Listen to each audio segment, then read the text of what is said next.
The door to the drawing room opened with a slow, deliberate creak. Louisa did not turn. Bootsteps echoed across the oak floorboards, slow, uneven, marked by the unmistakable drag of a cane. Then a voice cut through the quiet like steel drawn from its sheath. "Who are you?" Louisa Aldridge lifted her chin only slightly, though her heart had begun to beat harder. The new Marquess of Creighton had arrived. For weeks the servants had whispered about him. The wounded war hero returning from the continent. The man who now owned the house, the lands, and every decision that followed. The man who could cast her out with a single word. She remained seated before the dying fire, hands folded neatly in her lap, a faded black shawl slipping from her shoulders. "My name is Louisa," she said calmly. "I was married to your cousin, Henry." Silence followed, heavy, studying. When she finally looked up, the man in the doorway seemed carved from shadow and exhaustion. Benedict Aldridge was taller than she expected, broad-shouldered despite the rigid way he leaned on his ebony cane. Dust from the road clung to his dark coat. A thin scar cut through one eyebrow. His expression carried the distant stillness of a soldier who had seen too much. "You still live here?" he asked at last. It was not truly a question. Louisa met his gaze with quiet dignity. "Yes, my lord." To him, she must have looked like nothing more than a widow of 30 in worn mourning. No dowry, no family, no claim upon the estate that now belonged entirely to him. But she had lived in this house 4 years. 4 years since Henry's death. 4 years since the elderly Marquess had fallen ill. 4 years of managing servants, accounts, and a great house that would otherwise have collapsed into neglect. And one small coffin. That memory lived in the attic, beside the empty cradle she had never been able to remove. Benedict stepped farther into the room. The soft tap of his cane echoed again. The firelight caught half his face, revealing eyes darker than the winter hills beyond the windows. "I was not informed anyone remained," he said. "No one informed me you were coming," Louisa replied gently. Another silence settled between them. Outside, the final light of evening bled across the Derbyshire hills. Inside, the house seemed to hold its breath. At last Louisa spoke again. "If you wish me gone, my lord, I will leave at once." Benedict's hand tightened slightly around the cane. She had expected anger, cold dismissal. Instead, he looked tired, profoundly tired. "Where would you go?" he asked. The question hung in the air like frost. Louisa did not answer, because there was no answer. No family remained who could claim her. No dowry. No place waiting beyond the gates of Creighton House. Her silence said everything. Benedict turned away first. He crossed to the tall window overlooking the darkening grounds. The uneven rhythm of his steps revealed how badly his legs still troubled him. Louisa watched quietly. War had not left this man untouched. "How long have you been here?" he asked without turning. 4 years. "And no one came to take you away?" "No." The single word carried no bitterness, only truth. Another long pause passed. Finally, Benedict exhaled, a dry sound like wind moving through ruins. "Stay." Louisa blinked. "My lord?" He still faced the window. "Stay," he repeated, voice rougher now. "But do not ask anything else of me." Then he turned and left the room. The cane's slow rhythm faded down the corridor. Louisa remained where she was. The fire in the hearth finally collapsed into ash. Stay. It had not been kindness. It had not even been hospitality.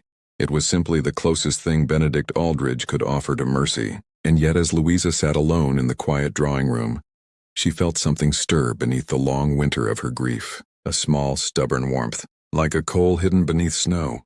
She did not yet understand it, but somewhere in the vast silent house of Creighton, something had begun. And upstairs in the library, Benedict Aldridge stood motionless before a window, staring into the darkness beyond the estate. He had come to Creighton seeking silence, solitude, a place where the ghosts of war might finally leave him alone. Instead, he had found a widow sitting before a dying fire, a woman who did not beg, did not tremble, did not leave. And for reasons he could not explain, the house no longer felt empty. Benedict Aldridge did not sleep that night. The library of Creighton House felt unfamiliar, as though it belonged to another man entirely. Shelves of unread books towered around him. The heavy desk still carried the scent of old leather and dust. None of it mattered. He stood beside the tall window, staring out across fields silvered by moonlight. His cane leaned against the desk. His injured leg throbbed with the familiar, relentless ache that had followed him home from the war. But it was not the pain that kept him awake. It was her, Louisa, the widow sitting before the dying fire.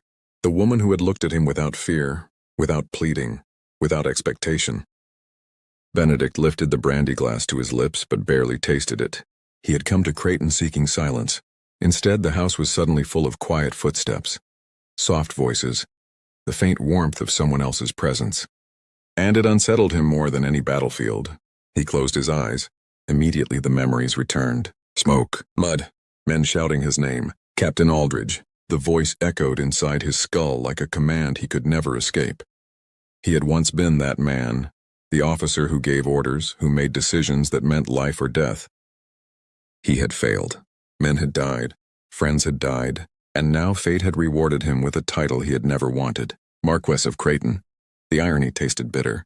A knock interrupted the silence. Benedict's eyes snapped open. Enter. The door creaked open and the housekeeper stepped inside carrying a small tray. Mrs. Dawson. He remembered her name vaguely from earlier introductions. You must eat something, my lord, she said firmly. Leave it. She placed the tray on the table, but she did not leave. Benedict noticed. Is there something else? Mrs. Dawson hesitated. Then she said carefully, It is about Lady Louisa. Benedict's hand tightened around the edge of the desk. What about her? The housekeeper clasped her hands in front of her apron. She is a good woman, my lord. Benedict said nothing. She kept this house running when the old Marquess became ill, Mrs. Dawson continued. Paid servants from her own pocket when the accounts fell behind. The fire crackled softly. She never asked for anything. Still, Benedict did not speak. Then Mrs. Dawson added quietly, She lost a child here. The word struck harder than any accusation. Benedict looked at her. A son, the housekeeper said softly. Born too early. Lived less than a day. The library seemed to grow colder. After that, she changed, but she never abandoned this house, never abandoned us. Mrs. Dawson lifted her chin slightly. She deserves respect, my lord, not pity. The silence stretched long between them. Finally she bowed.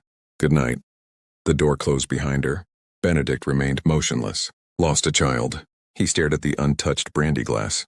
War had taken men from him, but this was a different kind of loss. The kind that lived quietly inside a house. The kind that left empty cradles in attic rooms.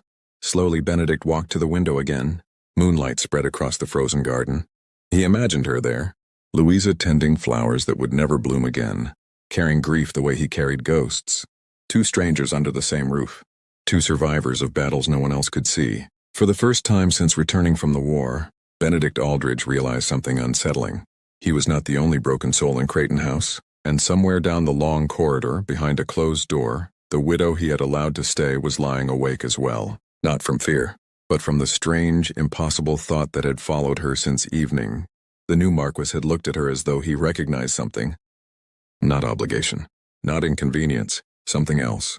Something she had not felt in 4 long years. Recognition. In the quiet house of Creighton, which had spent years buried beneath grief. Seemed to be listening. Louisa woke before dawn as she always did. The small room she occupied lay far from the grand bedchambers of Creighton House. It had once belonged to the housekeeper. Plain walls, narrow windows, and a bed hardly meant for a lady of gentle birth.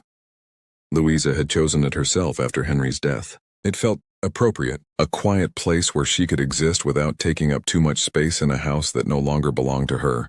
She dressed in the darkness, fastening the buttons of her black gown with practiced fingers. Her hair she gathered into a simple knot at the back of her neck. There was no mirror. She had removed them all after her son died.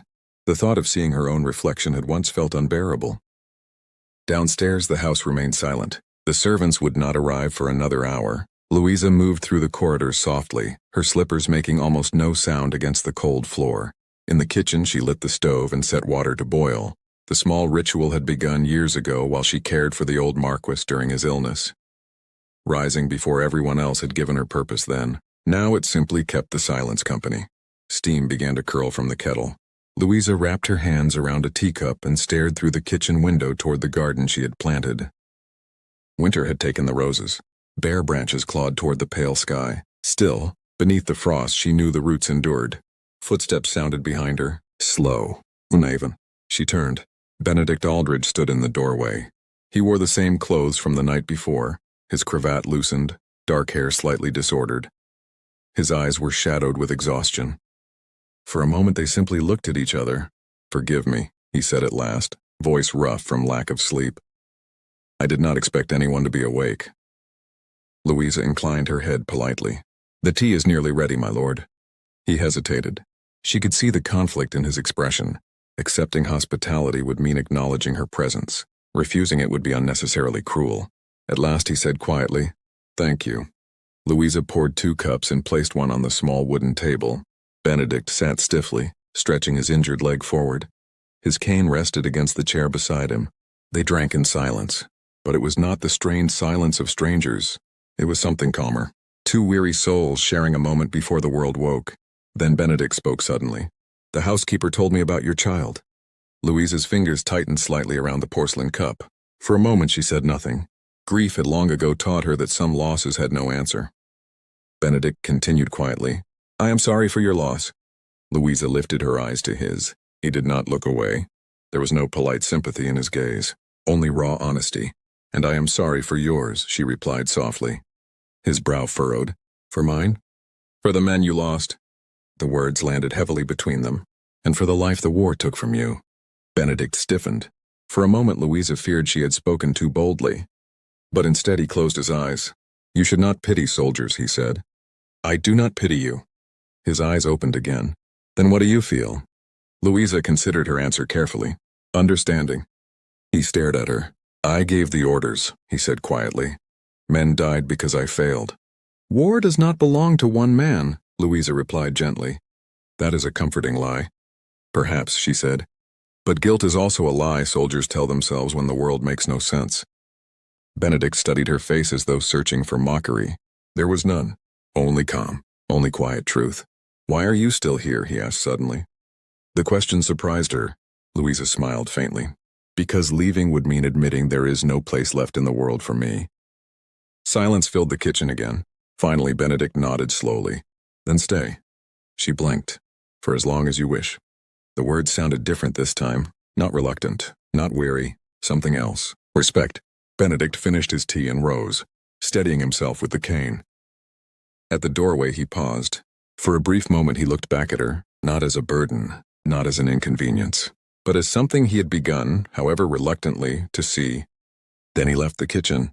Louisa remained at the table long after he had gone. And for the first time in 4 years, the house felt slightly less empty. Winter settled over Creighton House like a long-held breath. Snow covered the fields in silent layers. The roads to the nearest village grew difficult to pass. Days shortened until twilight seemed to arrive almost as soon as morning began. Inside the estate, life moved quietly, and yet something had begun to change. Benedict Aldridge noticed it before he understood it. He noticed the faint scent of lavender drifting through the corridors when Louisa passed. The way candles appeared in cold corners of the house before evening fell. The small arrangements of dried winter branches she placed on tables where the rooms had once stood lifeless. She never tried to command attention. She simply restored warmth. Benedict had not intended to watch her, but more and more often he found himself pausing at windows that overlooked the garden. And there she was again. That afternoon she knelt among the frozen rose beds, brushing snow from the bare branches with careful hands. No servant accompanied her. No one had asked her to tend a garden buried in frost. Yet she worked patiently, as though the earth beneath the snow still listened. Benedict remained behind the window for a long time. She lost a child. Mrs. Dawson's words returned like a quiet echo. He had known soldiers who carried grief. But Louisa carried something different, a loss that had no battlefield, no medals, no witnesses. And still she knelt in the snow, tending roses that would not bloom until spring. A knock sounded at the door behind him. "Enter." The butler stepped inside with a sealed letter. "Correspondence from London, my lord." Benedict accepted it absently and broke the wax seal. The letter came from the family solicitors. Legal matters, state accounts, inheritance details. His eyes skimmed the document until the final line froze his breath. Regarding the widow of the late Henry Aldridge. "Your lordship holds no legal obligation to maintain her residence on the estate. If you wish to proceed with her removal, we will prepare the necessary papers immediately." Removal. The word felt like something cold and vulgar, as though Louisa were furniture to be cleared from a room. Benedict read the sentence again, and again.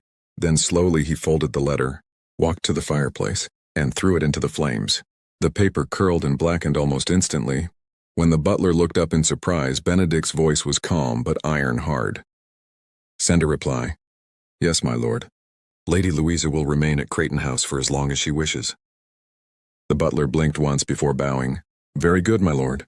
When he left, Benedict stood before the fire, watching the last pieces of paper crumble into ash. He had come here seeking solitude, but somewhere along the quiet corridors of this house, that intention had begun to dissolve. He returned to the window. Louisa had risen from the garden now. Snow clung to the hem of her dark skirt as she brushed her gloves together. For a moment she lifted her face to the pale sky, closing her eyes as falling flakes settled in her hair. She looked fragile, but she was not. There was something fierce in the quiet way she refused to disappear. Something stubborn, like a rosebush pushing through frost. Benedict stepped back from the window. He had already made the decision. He simply had not admitted it to himself yet. Louisa Aldridge would not be cast out of Creighton House. Not by the law, not by gossip, and not by him, but somewhere deep beneath that decision. Another truth had begun to take root, and Benedict Aldridge, a man who had survived war without believing in hope, was beginning to realize something dangerous. The house he had come to inhabit in silence no longer felt empty. The snow had begun to melt. Thin streams of water traced the stone paths through the gardens of Creighton, and beneath the damp soil the first fragile signs of spring stirred quietly. Louisa noticed the change immediately. She noticed everything: the softened air, the longer daylight, and the way Benedict Aldridge had begun to seek her out. Not openly, never in a manner that would attract gossip among the servants. But she felt it. His presence appeared in rooms where she happened to be reading. His voice joined hers at dinner more often than silence did. And sometimes she would look up from her work in the garden to find him standing a short distance away, leaning on his cane, watching the hills. Or watching her.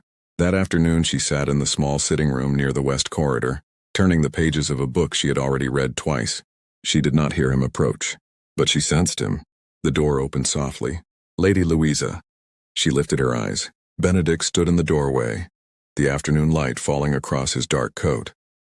The rigid tension he had carried since arriving seemed less severe now, though the shadows beneath his eyes had not entirely disappeared. "My lord," she said politely. "May I sit?" "Of course." He crossed the room slowly, settling into the chair opposite hers. His cane rested beside him. For a moment neither spoke. The silence between them had changed in recent weeks. It was no longer empty. It felt aware. "I received correspondence from the solicitors yesterday," Benedict said finally. Louisa's fingers tightened around the book in her lap. She had known this day might come, a polite request to leave, a discreet settlement, a carriage waiting at the gate. She lifted her chin. "I see." Benedict noticed the quiet acceptance in her posture. "You misunderstand," he said quickly. She looked at him. "They advised me to settle the matter of your residence here." Louisa did not interrupt. "They suggested your removal from the estate." The words seemed to echo in the small room. But before Louisa could reply, Benedict continued. "I declined." Her breath caught. "You declined?" "I informed them that Lady Louisa Aldridge will remain at Creighton for as long as she wishes." For a moment Louisa could only stare at him. The certainty in his voice left no space for doubt. "It was not charity," Benedict added, almost abruptly. "It was justice." He leaned back slightly, though tension still lingered in his shoulders. "You cared for my uncle. You kept this house running when no one else could. Your presence here is not an inconvenience." He hesitated, then added quietly, "It is deserved." Louisa lowered her eyes for a moment, gathering her composure. "Thank you, my lord." Benedict shifted slightly, uncomfortable with the gratitude. His gaze drifted toward the book she still held. "You read poetry?" Louisa glanced down. "Yes." "What kind?" "Wordsworth," she said softly. "My husband used to read it to me." Benedict was silent for a moment. Was he kind? The question carried no curiosity, only quiet sincerity. "Yes," Louisa said after a pause. "He was gentle, perhaps too gentle for this world." She closed the book slowly. "He died before our son was born."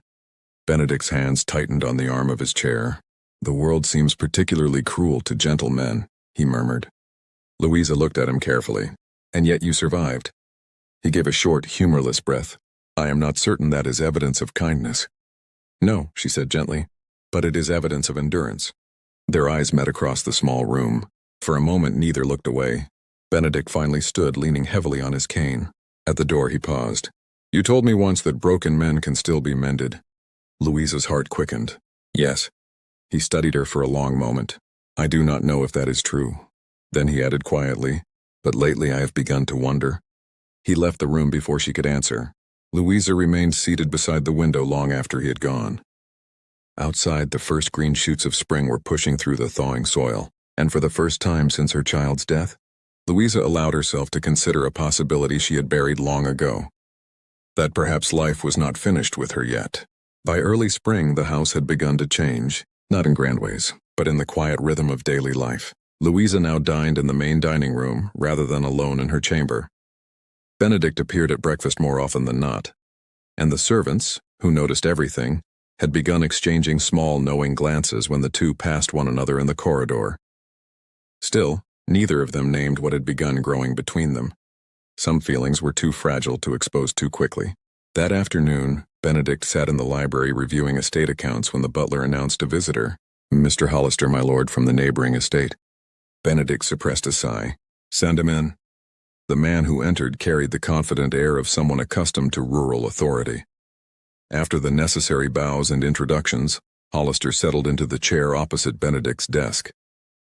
They discussed boundaries, rents, and repairs along the South Road. Benedict answered patiently, until Hollister said casually, "I hear you have allowed Lady Louisa to remain here." The sentence carried an undertone Benedict did not like. "Yes." Hollister smiled thinly. "Some people might find the arrangement unusual." The room went still. "In what way?" Benedict asked quietly. The man cleared his throat.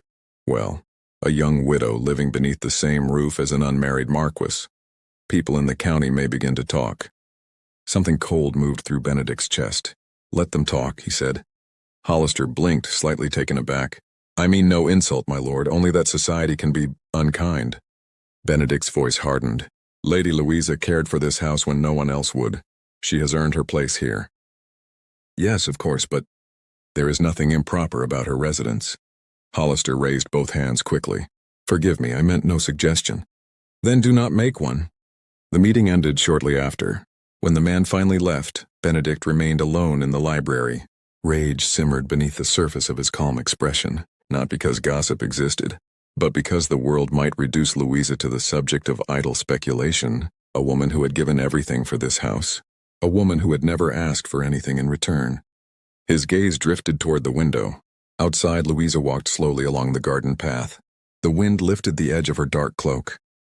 She paused beside the rose bed she had tended all winter, brushing her fingers across the small green shoots now pushing through the soil. Life returning, even after frost.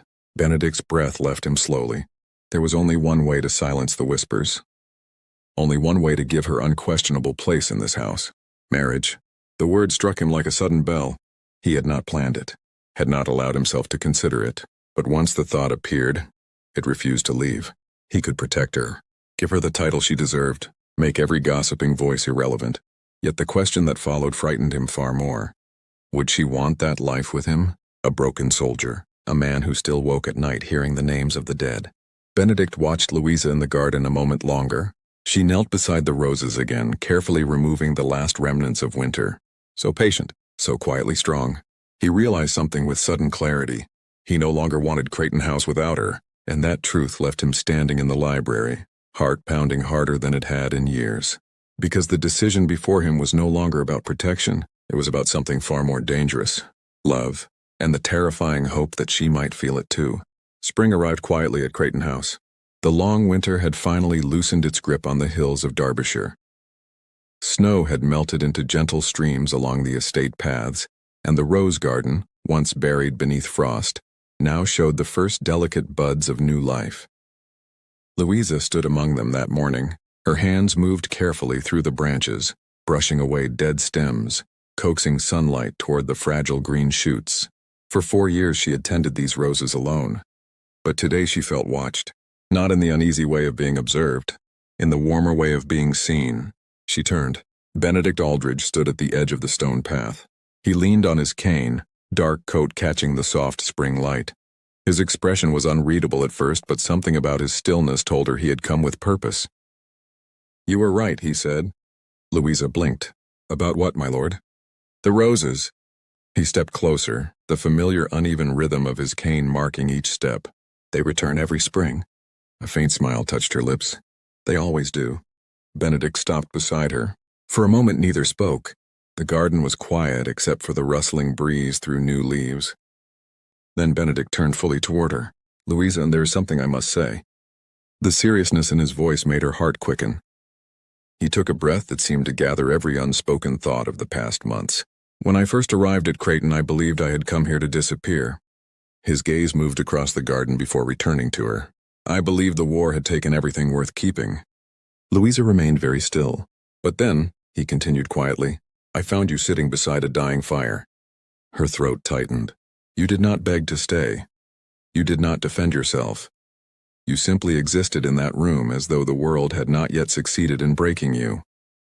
He stepped closer, and somehow, that unsettled me more than any battlefield ever did.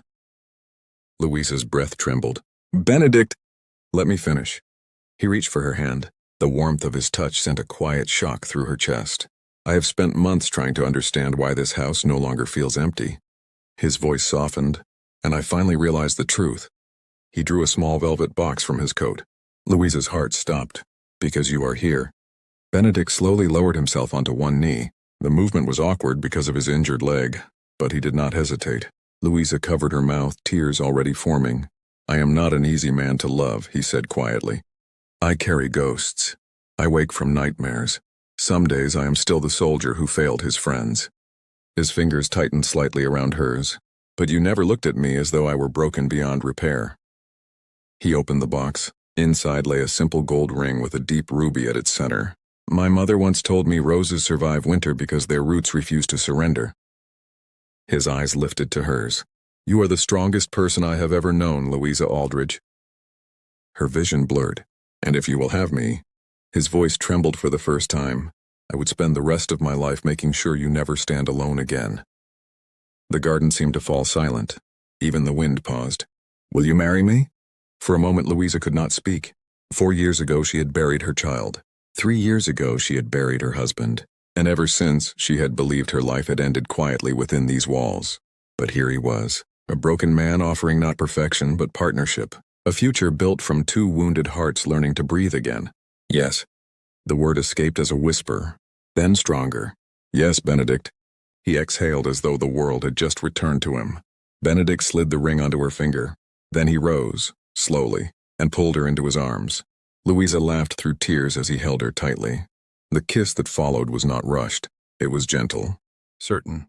2 survivors choosing life again. Behind them the rose garden stirred in the spring sunlight, and the house that had once been filled with silence finally felt like home.